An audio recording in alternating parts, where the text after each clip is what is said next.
now. And then if everybody wouldn't mind just muting yourself, but certainly if you have questions, you can put them in the chat. While Danielle is presenting, I'm going to kind of monitor the chat and, we'll follow up with the questions kind of at the end. Let me go ahead. I'm going to share my screen with everybody here.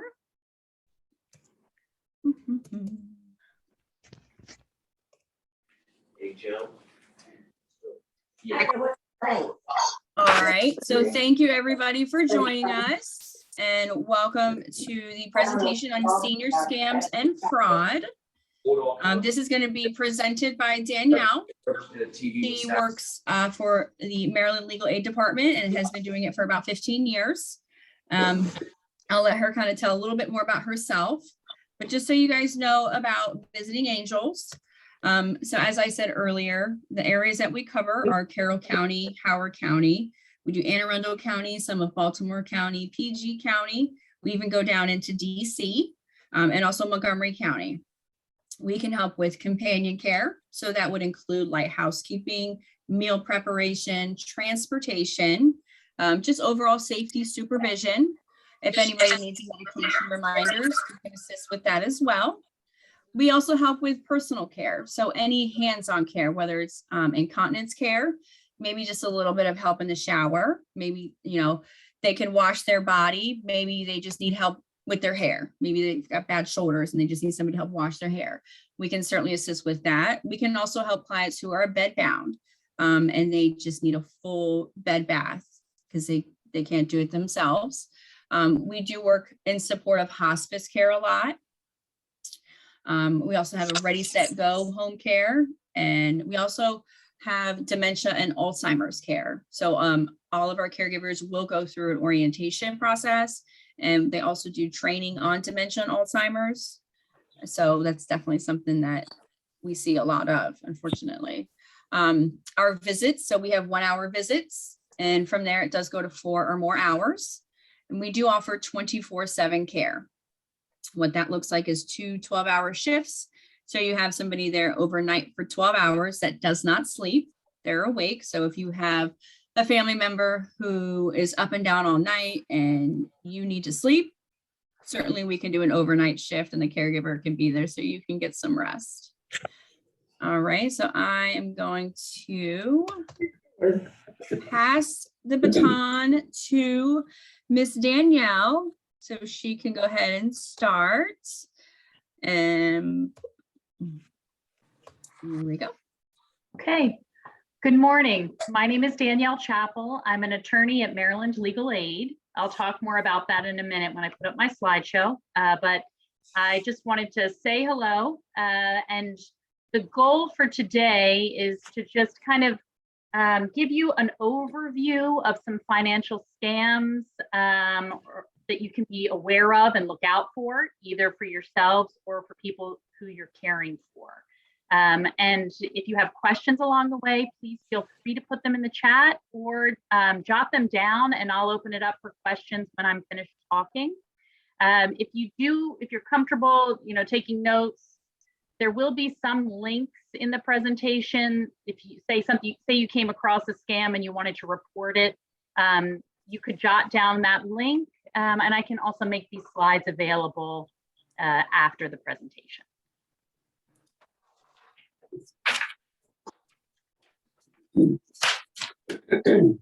Okay.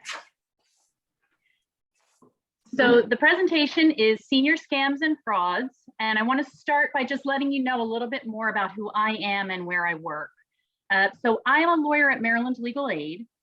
We are the free lawyers in the state for people who are financially eligible. We're a large nonprofit. We're the largest provider of free direct legal services in Maryland.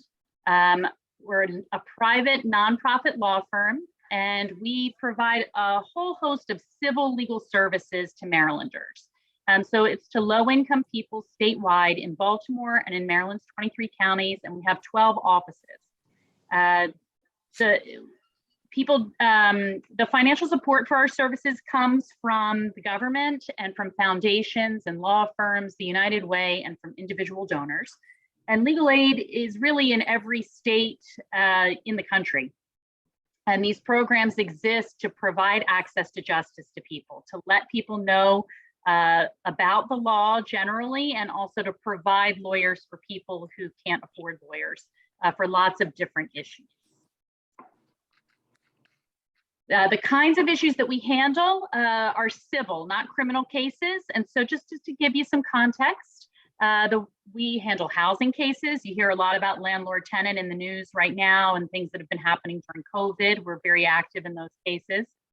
Public benefits, including Medicare and Medicaid, when people have questions about those, nursing home discharge cases, if someone's in a nursing home and they're being evicted from the nursing home. Consumer law, so we do help with bankruptcy and debt collection cases. Family law, child custody, and that comes up for grandparents as well as parents, and we provide information and advice about that. Criminal record expungements, and that is where we help people sort of clean up their records, small things and then that puts them in a better position to get better employment and better housing. So here, we also assist clients with maintaining and planning for long-term care solutions, including planning for incapacity.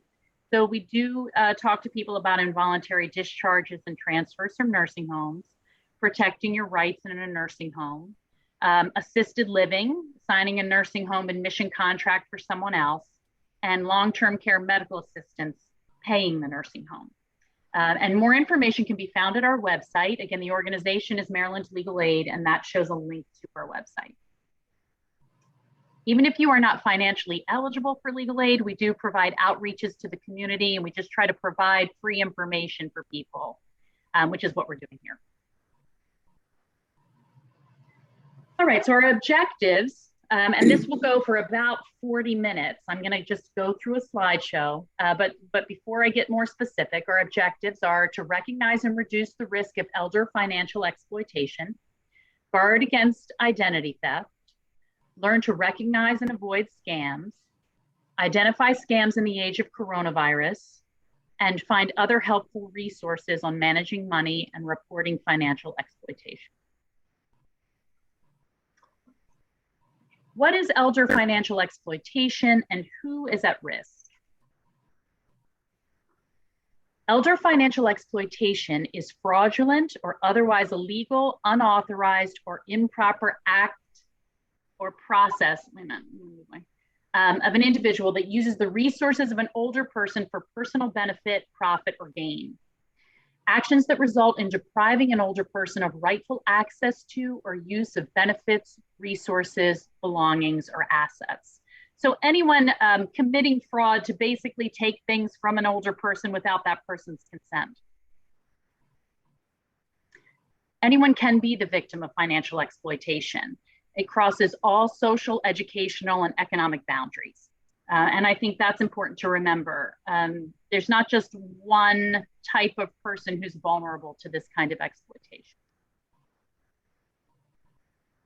Why are older adults at risk? Some older adults may have regular income and accumulated assets, be trusting and polite, be lonely and socially isolated, be vulnerable due to grief from a loss, be reluctant to report exploitation by a family member, caregiver, or someone they depend on, or be dependent on support from a family member or caregiver to remain independent. So the big picture here, as you all know, and whether you're an older adult or a caregiver or, or just someone interested in these issues, big picture is you're nice people. And sometimes people prey on nice people. And so you want to be aware of what's out there, whether it's you or whether you're helping someone who is nice and could be at risk. Some older adults may be receiving care from a person with financial or other issues, fear retaliation by the exploiter, be unfamiliar with managing financial matters, not have planned for the potential loss of decision-making capacity, be cognitively impaired with diminished ability to make financial decisions or detect a fraud or scam, be dependent on a family member or another person who may pressure them for money. So I'm going to show some examples of financial exploitation.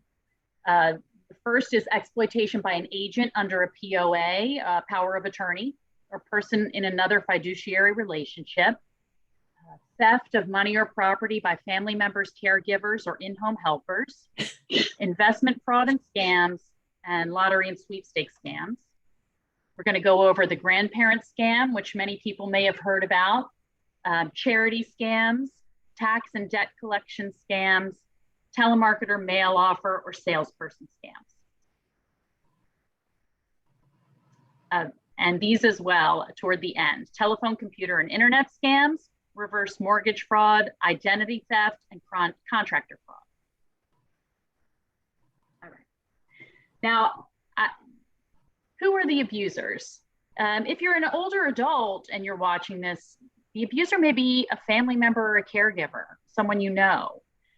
If I'm speaking to you as a caregiver, no one's trying to point fingers at caregivers, but I want this to give some perspective to why people are careful. If you're at the bank, if you're talking to a lawyer, if you are meeting with someone about services, and someone says, wait a minute, say you're the daughter of an older adult, and someone says, wait a minute, I can't talk to you until I see a power of attorney document. Or wait a minute, I need your parents' consent in order to have this conversation. Know that the intent behind that is to make sure that fraud isn't happening, to make sure that the older adult and anyone who is supporting the older adult is safe and in a positive situation that's working best for the person who needs assistance. So abusers can be family members and caregivers, friends, neighbors, or acquaintances, agents under a power of attorney, financial advisors.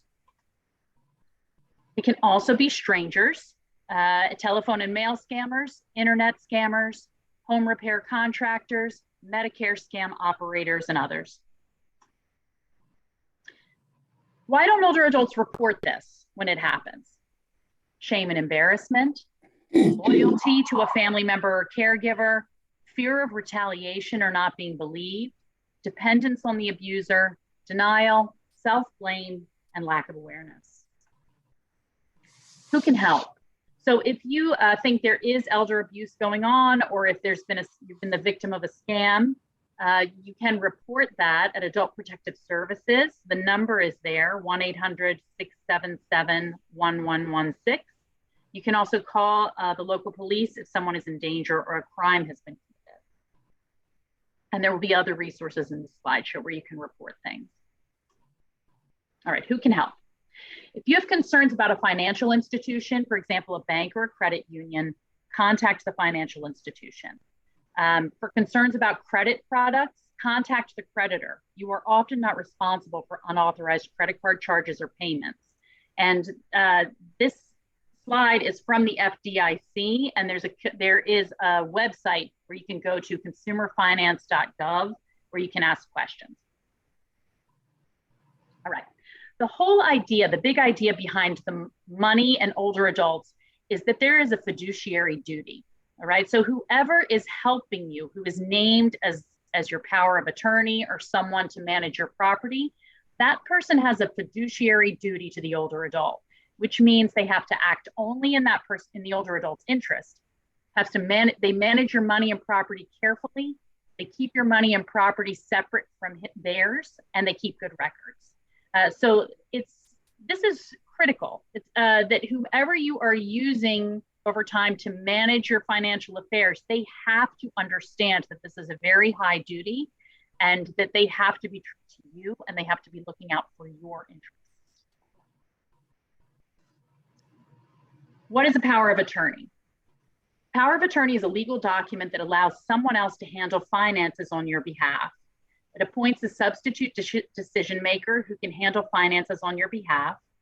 Generally, it avoids the need for a court-appointed guardian, and it's relatively inexpensive to create. It's advisable to use a lawyer, but there is free information online.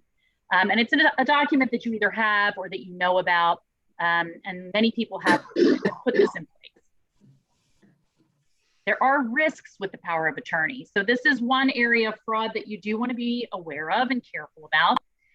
You don't want a situation, one risk would be if a power of attorney is pressuring you to grant more authority than you wish, is misusing your funds, or is making unauthorized actions. For example, making gifts if you didn't grant that power. So, we have a separate talk that talks all about powers of attorney, but the big idea is this really needs to be someone you trust. This needs to be someone who understands that fiduciary duty, and someone who wouldn't use this money in a way that you wouldn't approve of. Power of attorney, a durable POA, power of attorney, remains effective even if the grantor loses the capacity to make financial decisions, and an attorney can help make an appropriate document for your circumstances. Safeguards, trust but verify. Avoid appointing anyone who mismanages money or has personal issues. Tell trusted professionals about your power of attorney, including your bank, your financial institution, so they can look out for misuse. If needed, you can always change, cancel, or revoke the power of attorney. Avoid appointing hired caregivers or helpers as powers of attorney. And beware of new best friends who offer to handle your finances. Remember, this gives that person a lot of power with your money. So you do want to make sure that you're very careful about who you choose to be a power of attorney. If you're a victim, report financial exploitation immediately to Adult Protective Services and your law enforcement agency. All right. Abuse by caregivers and in-home helpers. We don't want to think about this. We want to think this isn't possible, but this is why we talk about it. Elder financial exploitation is often perpetrated by family members and other caregivers. So the safeguards. You want to secure your private financial documents, require receipts for purchases made, monitor bank accounts and telephone bills. Consider setting up automatic bill pay systems and transaction alerts.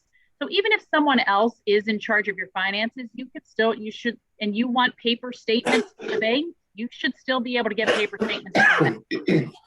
Or if someone else is helping with your accounts, they could do what we're doing now. They could have it on Zoom where they are showing you your account and your bank statements.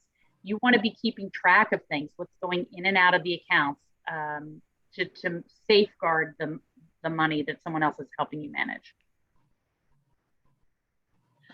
All right, do not let hired caregivers open your mail, pay your bills, or manage your finances. Never promise money or assets after you die in exchange for care now. Never lend employees money or property. Never let caregivers use your credit or ATM card. Have someone else read your financial statements if you're having trouble reading. Secure your valuables. Check your free credit reports. Right, so there is a website where you can get a free credit report, annualcreditreport.com, and that's another way to monitor and make sure that you understand what's going on with your finances. All right, investment fraud. How to watch out for this. Watch for misleading senior certifications or designations, Ponzi schemes, unscrupulous financial advisors, affinity fraud, internet fraud, inappropriate or fraudulent annuities.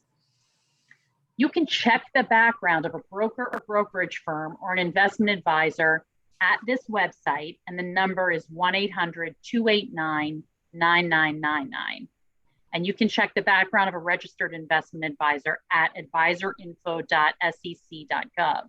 So if you are working with someone who says they want to help you with your investments, you can check their background and make sure that they are who they say they are. Here's some other links: the North American Securities Administrators Association, and you can consult a consumer guide, Know Your Financial Advisor.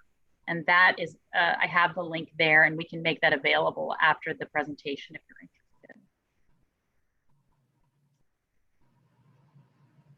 Big picture, don't trust strangers, no matter how trustworthy they sound. Take the time to understand your investment choices. Say no to pressure. Okay, you don't have to make a decision in the moment. Take time. Be wary of salespeople who prey on fears or promise returns that seem too good to be true. Ask for a written explanation of every investment opportunity and get a second opinion. Be wary of financial advisors who tell you to leave everything in their care. stay in charge of your money, or enlist a trusted and capable third party.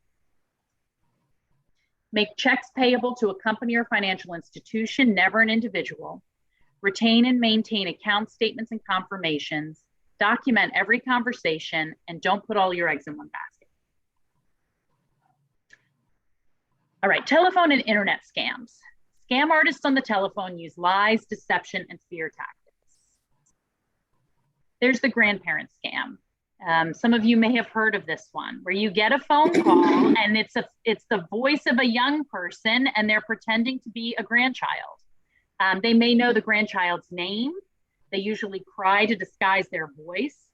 They plead for the victim to wire money, and they ask the victim not to tell family members. And I can tell you this has happened to in my own family, where my mother received a call and it was someone saying they were my son, and she was alarmed. I mean, they really did make it sound very realistic. And the giveaway was that they called her like grandma instead of Nana. But these grandparent scams do sound fairly realistic. So you do want to be very careful if you receive that kind of phone call. IRS telephone scam. Someone may call and say that money is owed for taxes. They may falsely represent IRS toll-free numbers. They may use common names and fake IRS badge numbers, and they may know the last 4 digits of a victim's social security number, where they say they're calling from the IRS. They may send bogus IRS emails, mimic a call site, threaten jail time or driver's license revocation, hang up and call back pretending to be from the local police or Department of Motor Vehicles. Okay. The IRS always sends a written notification by US mail. They don't call on the phone. They never ask for payment or credit card information over the phone, and they never request personal or financial information via email. So you know if you get a phone call from the IRS that is probably a scam. If you owe taxes, you can call the IRS and check. And if you don't owe taxes and you want to report this kind of scam, you can report it to the Treasury Inspector General. There's a phone number, 1-800-366-4484. There's a website, or you could file a complaint with the federal government. Lottery and sweepstakes scams are also common. Scammers may call, email, or text regarding lotteries, drawings, or sweepstakes. They request an upfront processing fee or taxes. They send authentic looking claims checks, and they pose as an attorney for winners. Okay. Tips for avoiding telephone scams. You can't usually win a contest unless you enter. So if you don't remember doing it, then this is a scam. Never pay to play. Be suspicious of pressure to wire funds. Pay attention to warnings from your financial institution. If the caller claims that it's an emergency, check it out at a number you know to be valid, and be wary of any requests for secrecy. Phantom debt collection scam. Scammers trick victims into paying a debt that doesn't exist. They may contact victims by phone, refuse to answer any questions. They may have information about victims, use threats and scare tactics, pose as law enforcement agents or government employees. They may refuse to give you a mailing address or phone number, ask for personal financial information, ask to buy a prepaid debit card, and send the card. If this happens, if you get one of these calls, someone saying you owe money, if you don't hang up right away, if you're going to talk, you're going to ask the debt collector's name, telephone number, and address. If you don't recognize the debt, ask for more information in writing. You have the right to get a breakdown of the amount owed. Don't give any financial or sensitive information. Keep copies of related papers. And again, one theme you're going to see throughout the presentation, it seems like common sense, but we can't say it enough. You don't have to answer right away. Take the time. Take the time to double check, take the time to verify, ask for something in writing. You should not feel pressured to answer questions or give information in any quick way. Signs of a charity scam. Charity scammers refuse to provide information about their charity. They won't provide proof that a contribution is tax deductible. They may mimic the name of another organization that you may recognize, or they may thank you for a pledge that you don't remember making. Charity scammers pressure victims to donate immediately, ask victims to donate cash or wire money, request private account info or routing numbers, which you never want to give out, guarantee sweepstakes winning in exchange for a contribution. Ask for information. Research using the organization's name. Check if the charity is trustworthy, and there are places online like Wise Giving Alliance and Charity Watch that you can check. Ask the following from a paid fundraiser: the name of the charity and the percentage of your donation that will go to the charity. And then contact the charity directly and independently about the solicitation. Keep a record of your donations. Make an annual donation plan. If you know you want to give to certain places, make that part of your annual plan so that you're not deciding that at the last minute or under pressure. Learn if the organization is eligible for tax-deductible contributions. If tax-deductible contributions to the organization are eligible for a tax deduction, tax exempt, the organization doesn't have to pay taxes. Pay by check or credit card. Never send cash or wire money. Don't donate until you've researched the charity. Be wary of charities that spring up suddenly in a response to current events and disasters. Computer internet scams. Phishing. It's when you get an authentic looking email, text message, and web pages to trick unsuspecting users into revealing their personal financial information. Email spoofing, an email address disguised to look like that of someone you may know. So here's telltale language to watch for. If you get an email that says, "We suspect an unauthorized transaction on your account. To ensure your account is not compromised, please click the link below and confirm your identity." During our regular verification of accounts, we couldn't verify your information. Click here to update and verify your information. Or our records indicate that your account was overcharged. Call us to receive your refund. Okay, again, you're gonna pause. If something looks like that, you're not going to click, all right? And you're going to gather more information. Safeguards. Use trusted security software and update regularly. Do not email financial information or account numbers. Be cautious about opening attachments and downloading files regardless of the source. Use passwords that are hard to guess, and shut down your computer when you're not using it. All right, there are scams related to COVID-19 and the coronavirus. Some of this is from right at the beginning. We didn't know that this would go on as long as it has, but this form of scam is still around. So scammers are selling products to treat or prevent COVID-19 without proof that they work. They're using illegal sales calls to get your money and your personal information. No one legitimate will call about the vaccine or a booster and ask for social security information, bank account, or credit card information. You can't pay to put your name on a list for the vaccine or a booster. That's a scam. You can't pay to get early access to the vaccine. That's a scam. Ignore offers for vaccinations and home test kits, except for the federal government one that we know came through just about a month ago. Hang up on robocalls. Watch out for phishing emails and text messages. Research before you donate. Don't click on links in emails or texts that you didn't expect. Don't let anyone rush you into making a donation. If you see a scam, report it to the Federal Trade Commission, and you can go to these links for the latest information on scams. How to respond to a phishing attack. Don't open any message from an unfamiliar sender. If you open a suspicious message, delete it.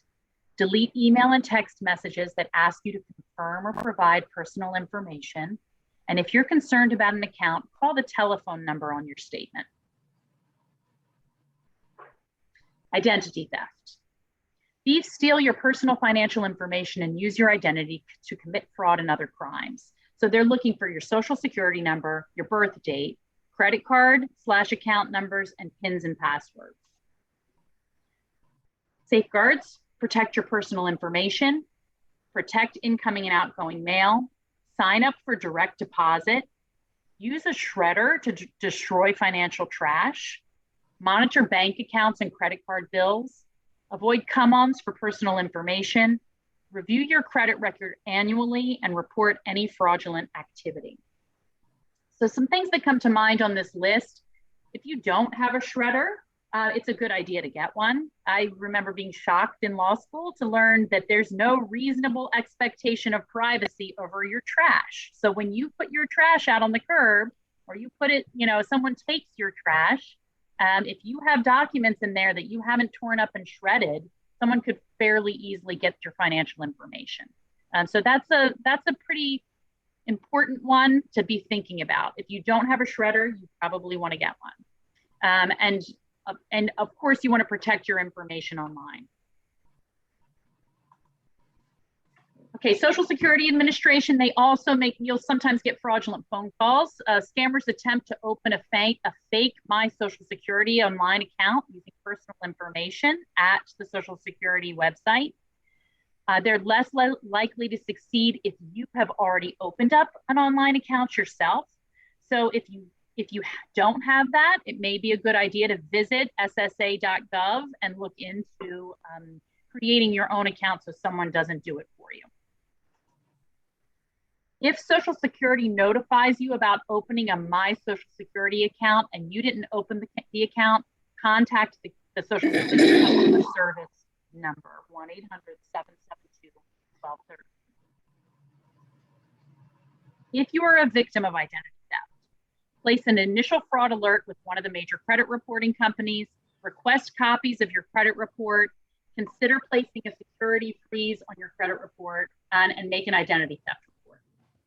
And here are ways you can do that. You would contact the Federal Trade Commission.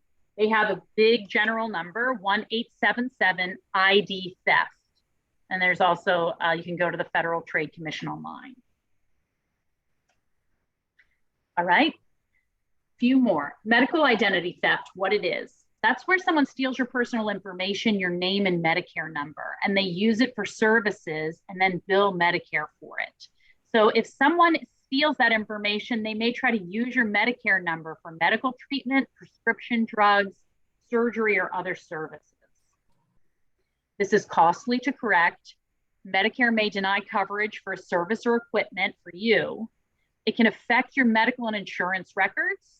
Like someone could change your blood type or record a diagnosis for a disease that you don't have.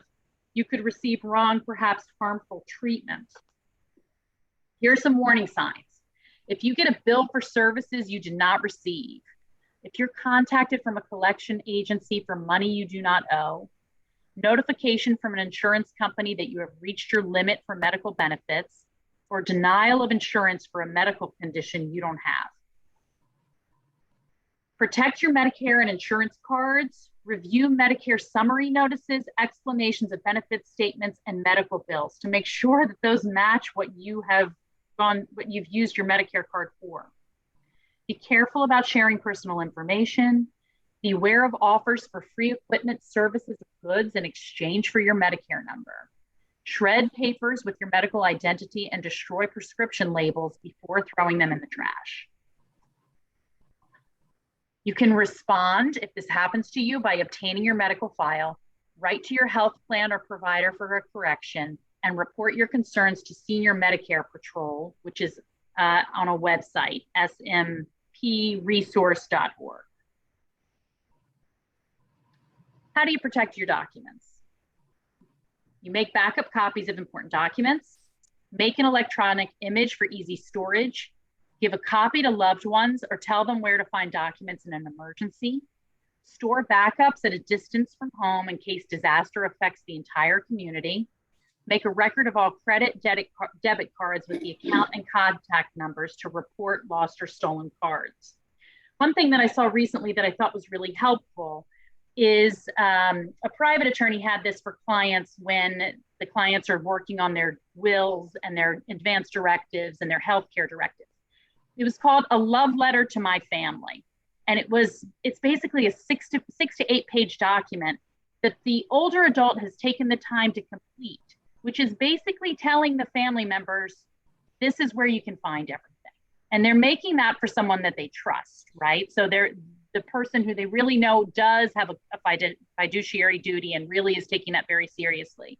And they are writing down, this is where I keep my documents. This is where I keep my information. This is where you can find X, Y, and Z. You have to be really careful with a document like that for the reasons that I'm talking about today.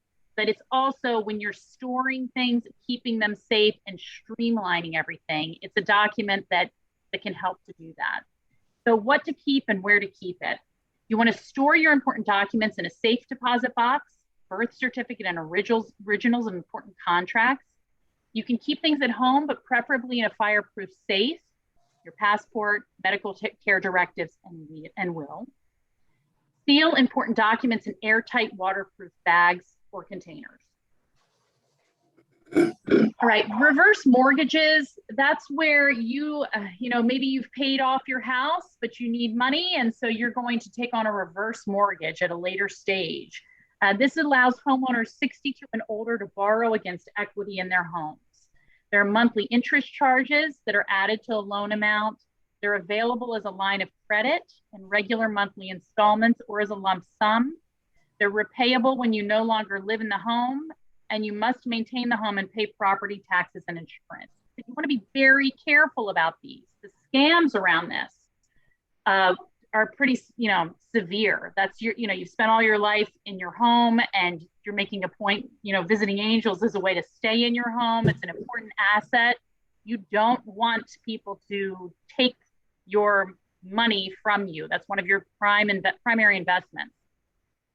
So be careful of family members or others who pressure a homeowner to get a reverse mortgage so that they can borrow the money. Scammer requires borrower to sign a power of attorney or otherwise sign over proceeds. Brokers pressure borrowers to purchase other financial products.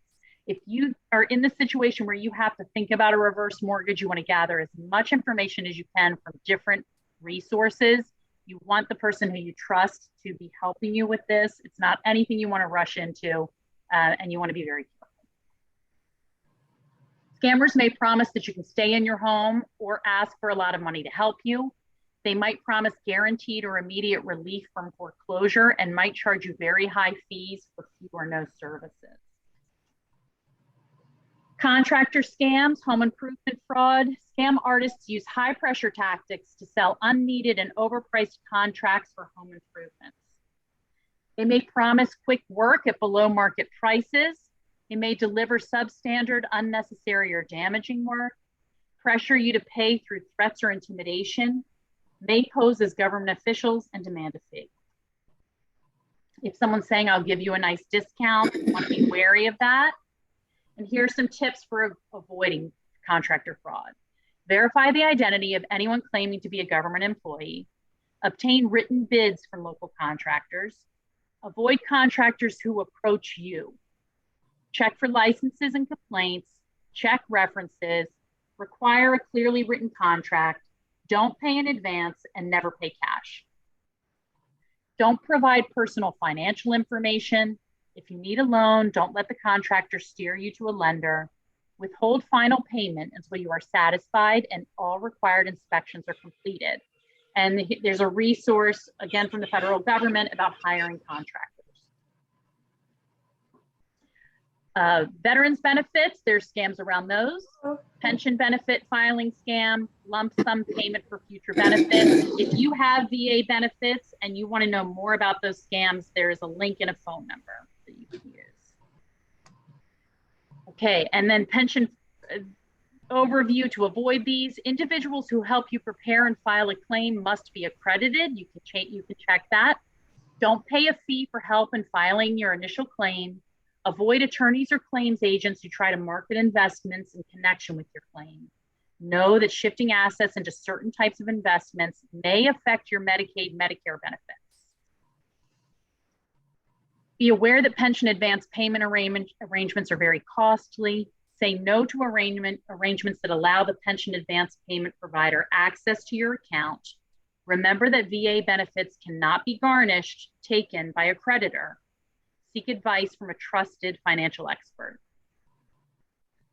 To protect your pension, avoid loans with high fees and interest. Don't sign over control of your benefits. Don't buy life insurance you don't want or need.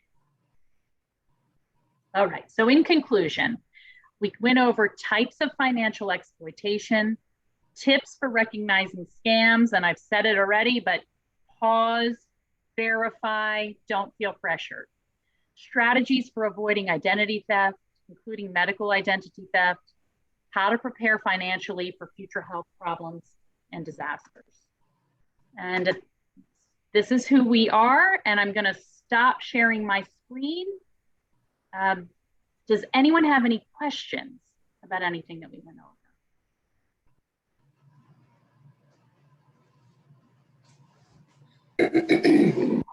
I think it's crazy how many different scams are out there. I know. It is so scary. And there are more. And, you know, many of you are pretty savvy, and hopefully, you know, when you get those phone calls. But we try to get the word out there for people. If it's not for you, it's for a friend or someone you're caring for, so that they aren't, you know, they don't fall prey to something like this. Yeah, we always tell our caregivers, don't get involved with even organizing financial documents. Don't touch them, don't do anything. If they need to run errands for a client, like go to the grocery store, I always tell the family, don't give them cash, don't give them a credit card, just get a gift card to that store, and then you guys can just keep refilling it, and the caregiver comes back with the receipt and everything. And that's not just to protect our clients. I mean, we protect our caregivers too, because God forbid they, you know, they're all honest people, but say somebody's client does get, you know, the card does get compromised, the first person they're going to look at is the caregiver. So when you mentioned that, I was like, oh yeah, no, our caregivers, nope. They Right, don't touch that's it, a good point. Nothing, absolutely not. Yeah, that's scary. So many different scams. And did anybody have any questions for Danielle? There is one in the chat. What's the difference between a revocable trust and an irrevocable one? So our chief attorney is really the expert on that, but I mean, it's what it sounds like, that the irrevocable trust remains in place, where I think the other has a way to change it. And we have more information about that. If you want to, you could let Stephanie know how I can contact you. I can get our chief to provide you some information.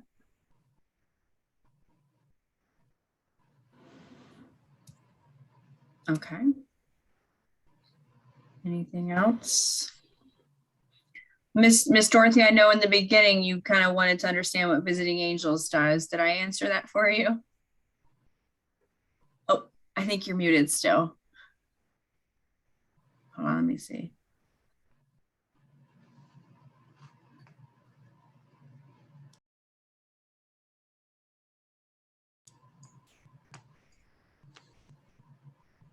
I think they're getting it. Yeah. There you go. Thank you. Good. Okay, great. I'm going to just put this up here for you guys for 1 second. I want to make sure you guys have all of our information again. Technology is fun. Oh, there we go. Okay.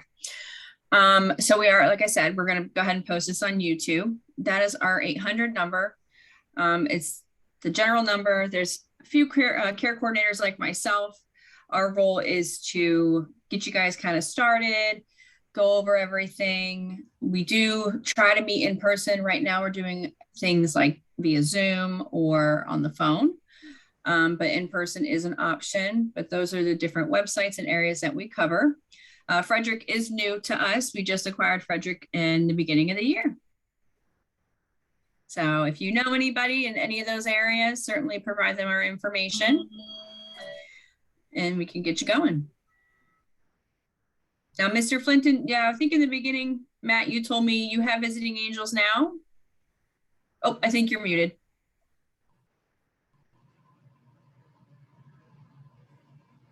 Yes, I do. Oh, did you want to share just a little bit of your experience? Sure.